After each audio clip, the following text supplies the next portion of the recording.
Senhor seja com cada um de vocês. Também? É impossível não estar, né? A gente, apesar das lutas, das dificuldades, a gente está diante de Deus. E aquele que está diante de Deus, de maneira nenhuma está ruim. Seja passando luta, dificuldade, ou seja na mudança, o melhor de Deus ainda está por vir. Glória a Deus, eu creio. E nós temos que crer nisso. O problema é que as pessoas, elas não creem. As pessoas deixaram de crer. Eu vejo pessoas falando assim: antigamente existiam milagres, existiam curas, existia isso, existia aquilo. Lógico, as pessoas criam mais. Hoje um pouco tem se esfriado e tem deixado de crer naquele que nos amou até a morte, e a morte de cruz.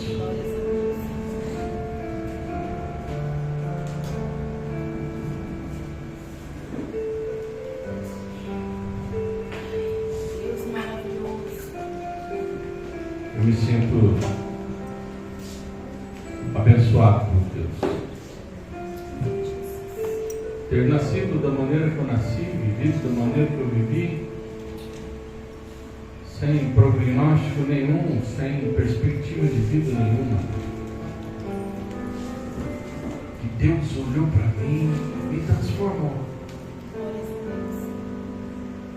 Me deu uma nova vida, uma nova essência. E só por isso eu me sinto privilegiado.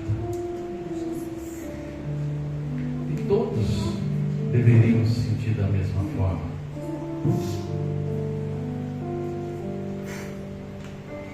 Eu acho que todo crente tinha que ser forjado no fogo. Para eles, as tempestades. Como foi pregado ontem aqui no culto das irmãs? Vaso que não é bem amassado não aguenta fogo. E aí a hora que o fogo vem, começa tudo a dói. Igual a minha esposa, ela interpretou, né, o vaso de cristal. O vaso de cristal é aquele que você não pode falar atravessado com ele já se arranha todo. Vai embora. Gordo maldito. Me ofendeu esse gordo. Ah, gordo, se eu tiver. Vou para outra igreja. Na outra igreja vai ter o mesmo problema. O principal problema não está na igreja, está em nós. Quer uma igreja perfeita? Constrói uma novinha, mas a hora que você entrar dentro, ela vai se tornar imperfeita. Porque não existe igreja imperfeita. Não existe igreja sem problema. É igual família. É igual falar assim: casamento perfeito. Casamento tem suas desavenças. Todo lar tem suas desavenças. Todo irmão briga com o irmão. Qual o irmão que nunca sentiu vontade de matar o outro irmão? Eu já umas 300 vezes.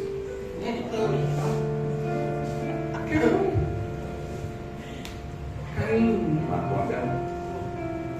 Mais ou menos nesse naipe. Está dentro de nós. O que cabe a nós é lutar contra esse sentimento. Mas vontade, todo mundo tem. Eu minha esposa nunca teve vontade de me matar. Aleluia!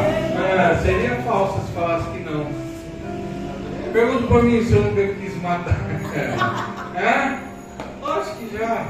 O problema é que a gente fica, sabe, estúpido, crente, santarrão. Não, misericórdia, não penso nisso, não. Pensa assim. E é aqui que a gente tem que falar sobre isso, porque aqui, como eu sempre ensinei vocês, é um pronto-socorro de Deus, onde minhas feridas, minhas doenças, tudo aquilo que é ruim é tratado de uma forma que eu possa melhorar dia a dia. E o dia que o Senhor Jesus voltar, ou Ele me recolher, eu possa ter o privilégio de abrir os olhos e ver meu Senhor. Mas a gente tem que passar por essa transformação. Coloque a mão sobre o seu coração. Vamos orar ao Senhor. Você mais do que ninguém sabe o porquê você está aqui nessa noite. Você mais do que ninguém sabe quais são as lutas, as dificuldades, as dores que você tem enfrentado. Você mais do que ninguém tem questionado Deus de algumas coisas. E talvez hoje Deus, na sua infinita misericórdia, possa olhar para a sua vida e responder aquilo que você tem tanto perguntado. Senhor nosso Deus e Pai, em nome de Jesus Cristo, Pai, como igreja, estamos aqui reunidos porque queremos ouvir a Tua voz. Queremos, Pai, que o Senhor responda aos nossos corações, as nossas indagações, Pai, os nossos questionamentos, pois muitas são as dúvidas que têm nos assolado e o inimigo tem usado elas para nos entristecer, para querer nos fazer parar. Mas em nome de Jesus Cristo, Pai, nós ainda, por causa do Teu amor, continuamos na caminhada. E estamos aqui nessa noite para declarar que amamos o Senhor acima de todas as coisas, que o Senhor é nosso Deus e que não há outro Deus sobre nossas vidas, Pai. Fala conosco, Pai. Usa a minha vida, Senhor. Que eu me esconda atrás da Tua cruz, para que somente o Teu nome seja glorificado. E que, ao sairmos daqui nessa noite, Pai, possamos sair transformados pela ação do Santo Espírito do Senhor. Em nome de Jesus que nós pedimos, Pai. Fala conosco. Amém. Graças a Deus. Vamos abrir a palavra do Senhor em Tito. Tito, capítulo de número 2.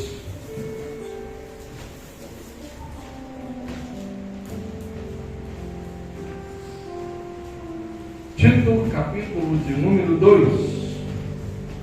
Quem for achando vai dando glória a Deus. Glória! Quem não achou, pede misericórdia aí. O irmão que está próximo auxilia.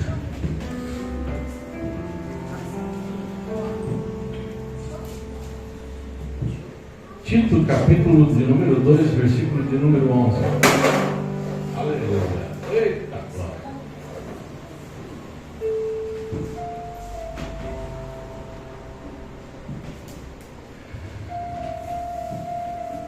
Diz assim a palavra do Senhor: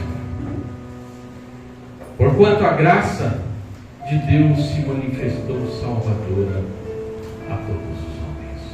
Podem se assentar.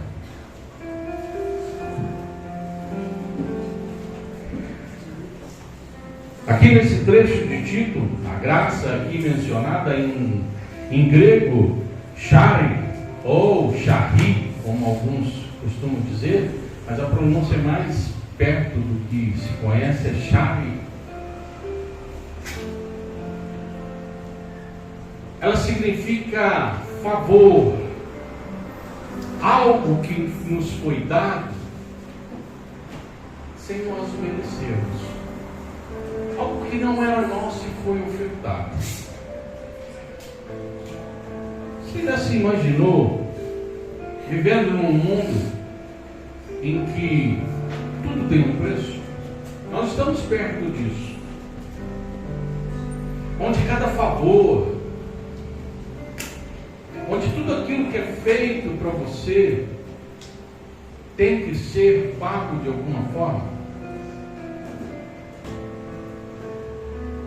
O mundo de hoje, essa comunidade que a gente vive no meio dela, eles não conseguem ter a ideia de algo que é oferecido sem nenhum benefício em troca. Porque o mundo de hoje prega o seguinte: eu vou te dar, mas eu não estou te dando. É que lá na frente eu vou precisar de um favorzinho seu. Mas é coisinha pequenininha, algo que não vai custar muito. Quem é pastor titular de uma igreja sempre se depara com isso, principalmente na época da política. Elogios, só faltam estender o tapete vermelho, mas vou ajudar vocês aqui, mas não, é sempre algo em troca. E a nossa sociedade tem se acostumado com isso e tem ido para esse mundo. Mas você já imaginou? Se tudo que nós fizermos, já pensou se eu viesse aqui pregar somente em troca de algo? Já pensou se você viesse na igreja somente em troca de algo? Já pensou se um simples sorriso seu para outra pessoa fosse para ganhar alguma coisa em troca?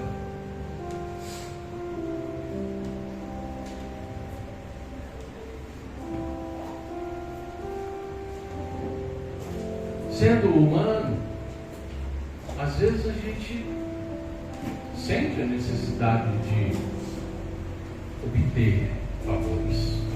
O que nos transforma é a graça de Deus, é Cristo na nossa vida. Porque não adianta falar das pessoas que não conhecem Deus e esquecer de nós. Nós também temos essa tendência de querer favores por aquilo que estamos fazendo. Portanto, a graça de Deus se manifestou salvadora a todos os homens. Quando nós falamos de graça, nós devemos fazer algumas perguntas e meditar nessa pergunta. Imagine só, vai na sua mente e busca isso que eu estou falando. Você está recebendo algo. Quanto custa algo que é de graça? Para você que está recebendo. Quanto custa comer em algum lugar de graça? Vamos supor que num dia de domingo você vai na casa dos seus pais, ou dos seus tios, ou dos seus avós, ou de um amigo qualquer e come lá de graça. 100% gratuito. Quanto custa? Quanto custa ganhar uma roupa de alguém? Quanto custa receber uma oferta? Eu já fui pregar em algumas igrejas que me deram oferta. Quanto custou?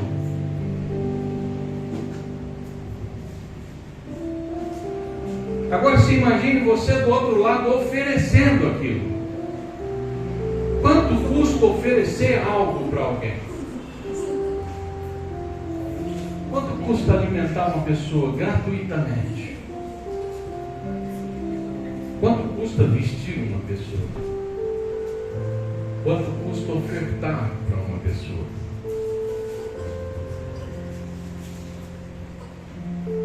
Quanto custa oferecer algo para alguém que não merece? Você daria um prato de comida para quem você julga não merecer? Quanto custa dar uma vestimenta para quem não merece? Você vestiria alguém que não merece? Você alimentaria alguém que não merece, pelo amor de Deus? Você daria dinheiro para quem não merece?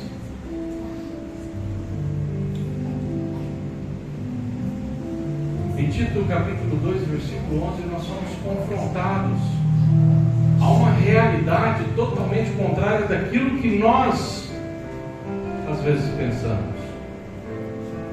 Uma realidade surpreendente de que a graça divina se manifestou trazendo salvação a todos os homens. Por isso que é difícil para as pessoas, até no nosso meio, entender como é que uma pessoa que pode ser o maior criminoso do mundo, hoje ele aceita Jesus como Senhor e Salvador e se torna uma nova criatura. Para muitos isso é inconcebível. Para muitos irmãos em Cristo, eles não conseguem entender por que Deus salva aquele que não é nada.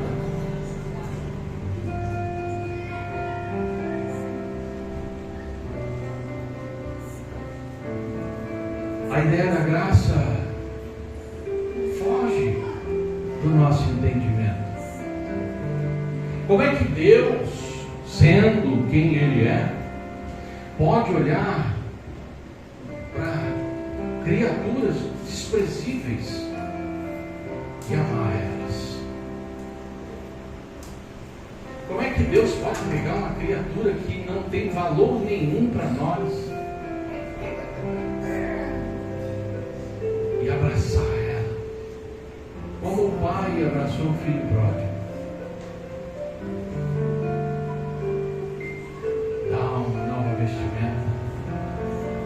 Pôr um anel de autoridade na mão dessa pessoa e dizer: você é meu filho.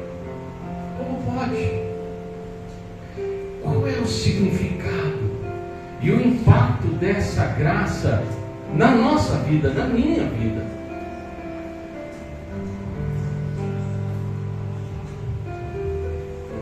Existem alguns aspectos da graça divina, do seu valor, do seu caráter desinteressado e do seu poder transformador.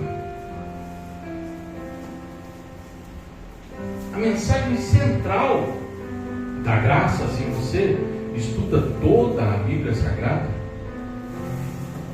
ela anuncia a graça de Deus. A graça de Deus é derramada todos os dias sobre a vida daqueles que são salvos e não salvos. Deus não faz chover somente no quintal daquele que é crente. Todos os dias sai uma bola de fogo ali para nos aquecer, para iluminar, para dar vida a tudo. E ela não sai somente para aqueles que são crentes. Ela sai para todos. A lua, ela não aparece só para aqueles que aceitaram Cristo. Tudo isso é um presente divino. Eu sempre aqui comento que quando eu estou indo trabalhar e eu sinto a brisa, agora eu estou descendo ali na Avenida Paulista, na Estação Paulista, e ali tem um vento abençoado, e gordo sua, né? Amanhã cedo, gordo sua demais, e eu paro ali e recebo aquela brisa. Uma coisa divina, parece que o papai ligou 23 graus o ar-condicionado. Tudo isso é presente de Deus para aqueles que são salvos e não salvos. E a gente que se diz salvo não consegue ver essas coisas. A Bíblia diz em João 3,16 o quê? Que Deus amou o mundo de tal maneira que deu o seu único Filho, para que todo aquele que nele crê não pereça, mas tenha a vida eterna. Então todo aquele que crê em Jesus Cristo será salvo. E a gente fica batendo tanto no peito: eu sou salvo, fulano vai para o inferno. Já vi tanto irmão apontando o dedo dizendo que as pessoas vão para o inferno.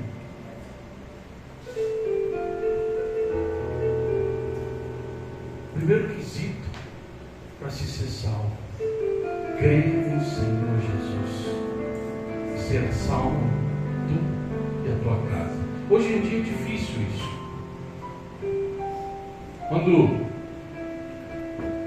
os apóstolos falaram isso para o carcereiro, antigamente, o que o chefe da casa, o que o cabeça da casa, o que o pai falava, toda a família baixava a cabeça e seguia. Nós ainda pegamos nós assim, quem já tem mais de 45 anos, pegou essa fase em que pai falava, você baixava a cabeça. Um simples olhar era uma folha A4 escrita com letrinha miúda, uma frase tão linda que você chegava a se tremer. Só com o olhar de rabo de olho, como diz aí no popular. Por isso que o apóstolo diz: crê no Senhor Jesus e será salvo tu e a tua casa. Porque se aquele carcereiro se convertesse, toda a sua casa era obrigada a se converter, não tinha conversa. Hoje em dia você tem filho, você fala assim: vamos para a igreja. Quero não. Quer saber de igreja não? Não vou para a igreja não, estou cansado, estou com dor de cabeça, estou com isso, estou com aquilo. E antes não tinha isso. Eu me lembro quando eu era novo, eu via aquelas senhoras assembleianas que andavam, crente sempre gosta de igreja longe, né? Eu não sei porquê. É difícil o crente ter uma igreja perto da casa. Sempre é longe, veio 26 quilômetros. Aleluia. Passava aquela fileira de moleque atrás da senhora, indo para a igreja. Era obrigado a ir. Depois de velho se desviava, mas que ia, enquanto tivesse ali a responsabilidade de seus pais, ia. Não tinha conversa. Hoje não, hoje eu não crio meus filhos como eu fui criado. Porque eu sou traumatizado, eu vou traumatizar meu filho.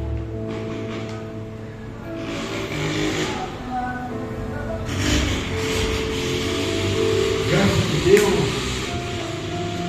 todos os dias, se você abrir os seus olhos de uma nova maneira, você vai ver a graça de Deus sobre a sua vida. Não os olhos egoístas que nós temos, que olhamos para o nosso calo que está apertado, para o nosso umbigo, e não conseguimos ver os milagres de Deus todos os dias sobre nós. Todos os dias, se você olhar para a sua vida, para o seu trajeto até aqui, se você não vê a graça de Deus, examine a sua vida, porque alguma coisa de errado tem. Porque tudo o que eu trilhei na minha vida nesses 50 anos, se não fosse a graça de Deus, eu não estaria aqui. Eu não seria o que eu sou hoje. Eu não faria o que eu faço hoje. Se eu estou aqui, se eu sou quem sou, e se eu faço o que faço, é a graça de Deus que me conduziu até aqui nesses dias.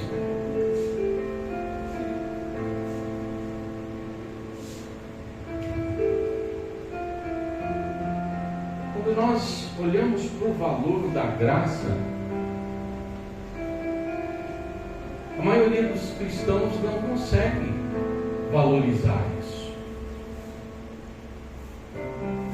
Eu me lembro num batismo que teve no ano de 2022, em Indaiatuba, em que eu fui convidado a levar uma palavra. Eu preguei sobre isso. A graça de Deus é de graça, mas não é barato. Quando você oferece uma comida para alguém, muitas vezes a pessoa não dá valor nenhum, mas para você custou.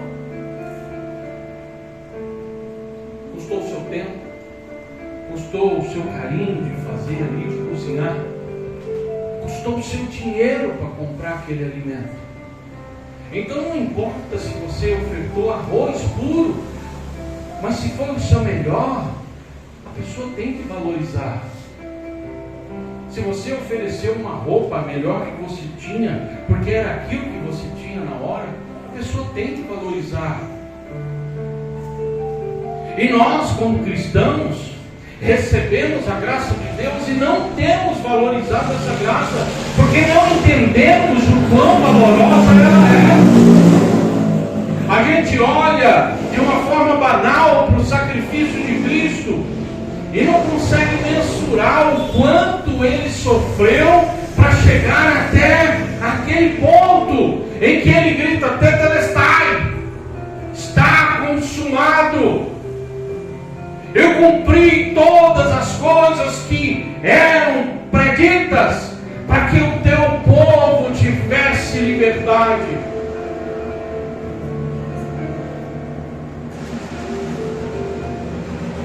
nós não conseguimos.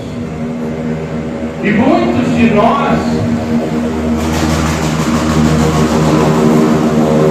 não é que não conseguem, mas não querem pensar nisso. Gálatas capítulo 4, versículo 4 e 5 diz assim: na plenitude dos tempos, Deus enviou seu Filho, nascido de mulher, nascido sob a lei, para resgatar aqueles que estavam sob a lei, para que estes recebessem a adoção de filhos. Jesus veio na plenitude dos tempos, no momento certo. Jesus veio. Ah, pastor, mas por que ele veio como homem? Por que ele não se manifestou como Deus? Ele já se manifestava como Deus no Antigo Testamento e não adiantou de nada para o povo consertar. Jesus e Deus e o Espírito Santo, na sua infinita sabedoria, compreendia, porque Deus, Ele não se limita a nada, Ele é mais do que tudo. Se nós pegarmos o universo, que é um ambiente finito, o universo não é infinito como muitos pensam, ele tem o seu fim. Deus é mais do que o universo. E aí um ser dessa magnitude, como pode ele vir e aparecer na nossa frente? Então, na sua infinita sabedoria, o que Deus fez? Se diminuiu para ser igual a nós, para que nós o compreendesse da maneira que ele vinha tentando fazer ser compreendido desde o início de tudo. E ele se fez homem e habitou entre nós. Nos deu exemplo de como ser, de como nos portar, de como agir, de como amar.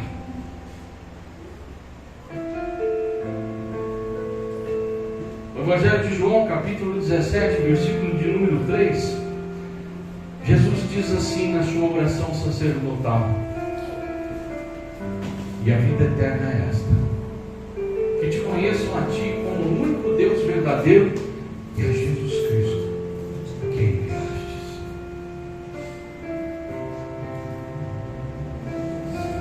A vida eterna é conhecer Deus.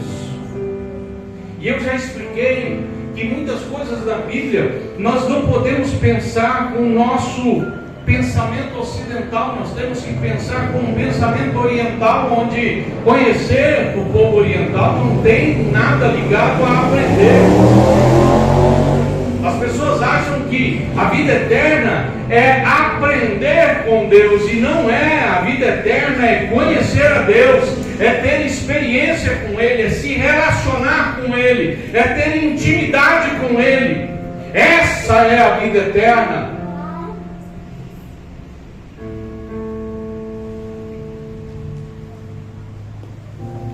A graça de Deus é exigida sem qualquer exigência, sem pedir nada em troca. Romanos 6, 23 diz que o salário do pecado é a morte, mas o dom gratuito de Deus é a vida eterna em Cristo Jesus nosso Senhor.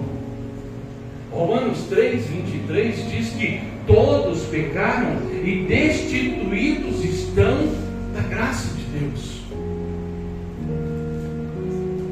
Porque a lei de Deus dizia: a alma que pecar, essa morrerá.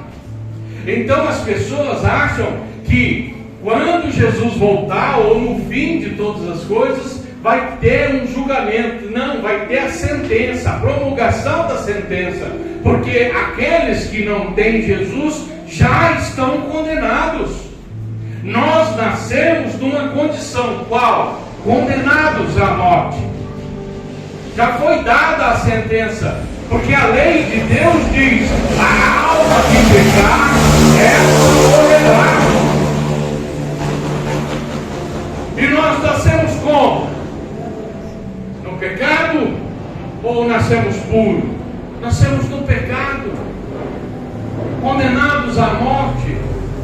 E para essa lei não ser imposta sobre a nossa vida, Jesus veio e nos deu graciosamente a graça dele. Sem olhar para cada um de nós, como muitos pensam que nós somos um imenso rebanho, em que Deus já criou uns para condenação e outros para salvação. Em Jesus Cristo, todos nós temos a chance de sermos salvos. Todos nós temos a condição de sentir a graça de Deus. Glória a Deus. Em Jesus Cristo nós somos mais que vencedores por meio daquele que nos amou. E quem que nos amou? Jesus.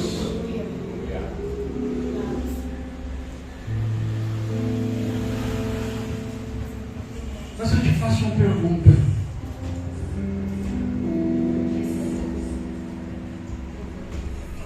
Se nós somos alimentados todos os dias por alguém de graça,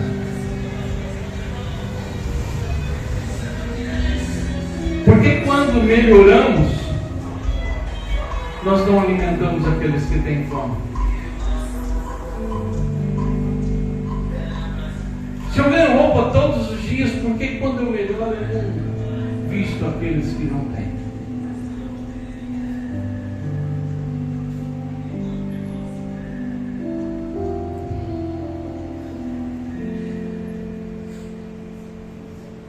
Efésios capítulo 2, versículo 8 e 9 diz assim: porque pela graça sois salvos, mediante a fé. Isso não vem de vós, é dom de Deus, não de obras, para que nem ninguém se glorie. Sabe por que o apóstolo Paulo escreveu isso? Porque a maioria das pessoas dão as coisas para se aparecer, e isso não leva ninguém para o céu. Já vi igrejas que distribuem cestas básicas, mas antes você tem que tirar uma foto. Tira uma foto comigo aqui, que eu vou postar nas minhas redes sociais. Para que isso? Se você recebeu de graça, por que você quer algo em troca para beneficiar aquelas pessoas? Se você foi agraciado pelo amor de Deus e recebeu a salvação na tua vida, por que você não abençoa as pessoas que ainda não conhecem esse Deus? Sabe, meus amados, muitas coisas dão errado na nossa vida por causa do nosso egoísmo, porque não queremos falar de Deus, porque não queremos falar do amor dele, porque não queremos deixar com que as pessoas que estão perdidas sintam aquilo que nós sentimos um dia. Mas você pode falar assim: pastor, eu convido, mas já cansei de convidar. Foram 10 anos para eu aceitar pisar numa igreja evangélica. Vocês sabem o que é 10 anos? Até que um dia eu olhei e falei assim: vou na igreja porque esse neguinho não para de me encher. Vou lá porque pelo menos aí ele não vai mais me convidar. Fui e nunca mais fui o mesmo. E se ele tivesse feito como muitos fazem: ah, já cansei de convidar, larga a mão, Deus sabe de todas as coisas. Isso aí é egoísmo gospel. Pessoa que acha que vai para o céu e as outras que se virem para achar o caminho. Se fosse assim, Deus não nos apelidaria de sal e luz. Nós somos sal da terra, nós somos luz do mundo. Como pode alguém achar o caminho se você não está cumprindo a sua função? Porque a graça de Deus te foi dada de graça, mas você tem a obrigação de estender essa graça às outras pessoas também. Se você estender essa graça a outra pessoa e ela não aceitar, o sangue daquela pessoa não vai ser cobrado de você. Mas se você tiver a oportunidade verdade e não o fizer, aquele sangue vai estar respingado sobre as suas vestes.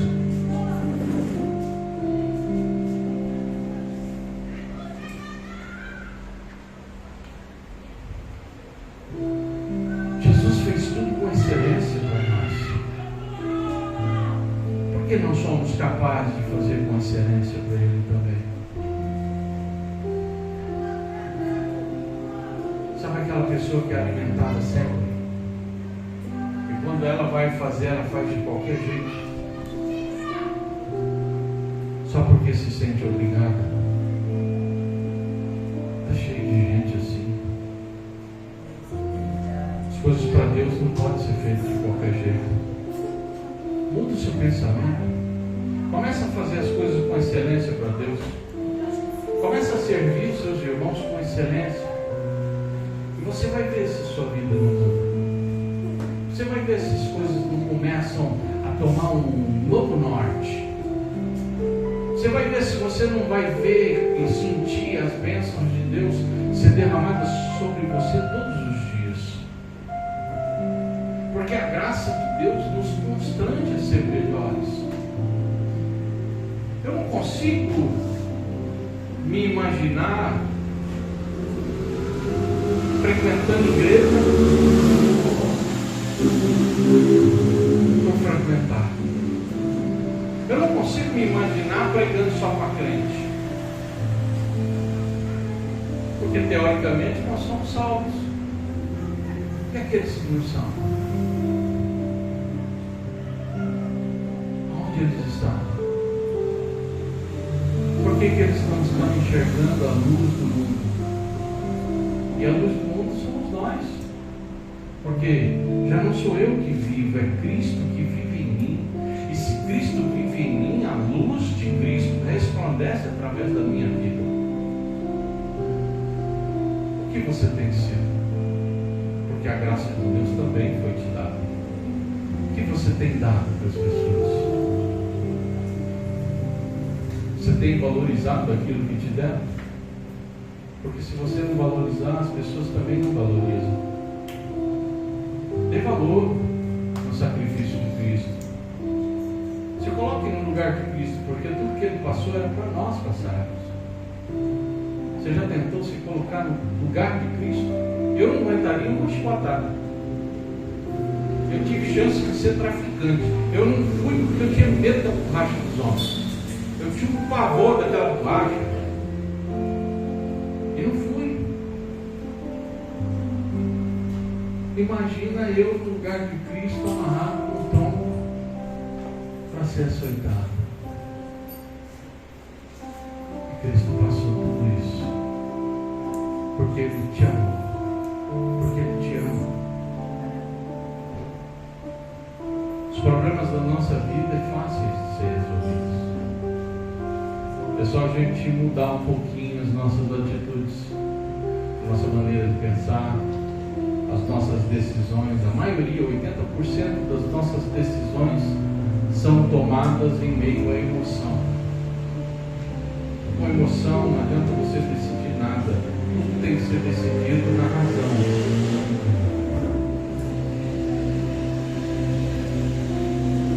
Eu constantemente estou sendo melhorado e moldado por Deus. Todos os dias, quando eu acordo, eu aceito a graça de Deus sobre a minha vida, mas eu valorizo ela demais, porque eu sei o sacrifício que foi. O sacrifício de um pai que enviou o seu filho, e o sacrifício do filho que obedeceu o seu pai. E todos eles foram até o final. Deus podia, na dor de um pai, socorrer Jesus Cristo. Jesus podia, na agonia de um filho, pedir misericórdia para Deus para parar com tudo aquilo. Mas Ele viu nós aqui, reunidos, meditando sobre isso. Porque a vida eterna, ela não é uma brincadeira. Ela não é não faz de conta. Ela não é uma historinha linda que foi contada e que não vai acontecer. Tudo que está na Bíblia tem que se cumprir. Jesus está perto. A plenitude dos tempos de Gálatas, que Gálatas menciona, está chegando novamente. A hora que chegar no ápice, na plenitude certa, Jesus vai voltar. Que nós estejamos preparados e que estejamos rodeados de irmãos, que nós estendemos a graça de Deus a eles, porque a graça de Deus tem que ser contagiante, como a Covid foi. Covid, um toque que você dava na pessoa, ela já estava contaminada. A graça de Deus tem que ser assim. E não é aquela graça de crente chato, não, que quer ditar o que a pessoa tem que fazer, como a pessoa tem que portar, para onde a pessoa vai, para onde a pessoa... Não. E a vida eterna é essa. Que conheçam a Ti como o único Deus verdadeiro, que é Jesus Cristo, a quem enviastes. João 3,16. Para que todo aquele que nele crê não pereça, mas tenha vida eterna. 1 João capítulo 1, versículo número 12. Mas a todos quanto receberam, deu-lhes o poder de serem feitos filhos de Deus, ao saber os que creem no seu nome.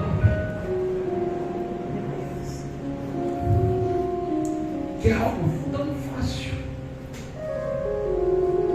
Quando eu iniciei aqui na igreja com vocês, eu queria fazer um projeto chamado Jantando com Zaqueu.